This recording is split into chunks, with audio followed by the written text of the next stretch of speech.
I became interested in engineering because I always was the kind of child that used to enjoy learning how stuff worked. When I graduated from high school, my math teacher suggested that I took a look at studying bioengineering.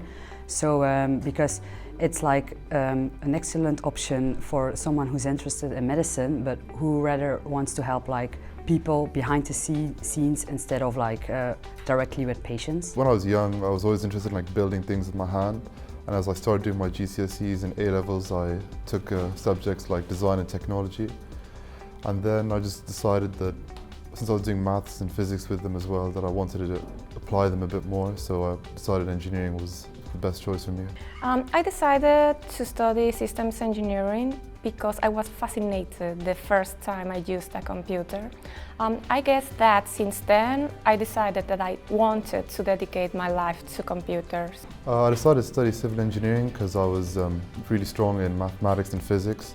And since I was interested in buildings since an early age, I thought that civil engineering and structural engineering was the easiest choice to go for. Last year I graduated as a bioengineer from the University of Leuven, and my major was biosystems. So I was interested in going further in that specialization, and I chose systems engineering. I chose Sheffield simply because its reputation as an engineering university is well known throughout the world. So one of my professors at the University of Leuven highly recommended studying in Sheffield at the Department of Automatic Control and Systems Engineering.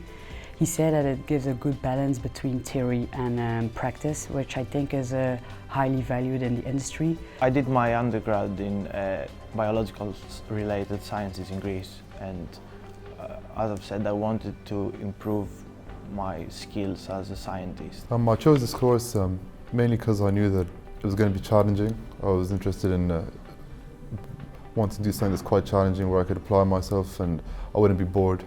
I knew that there was quite a lot of work to do in the first year and second year, third year.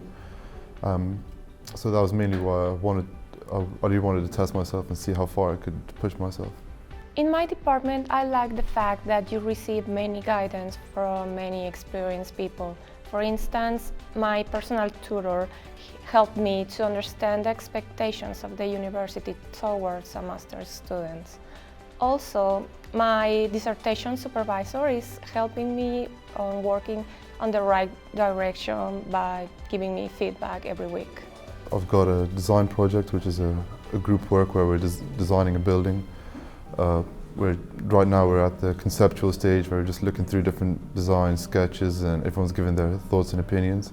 Since I started studying in Sheffield, I improved my critical thinking, my academic writing and my research skills.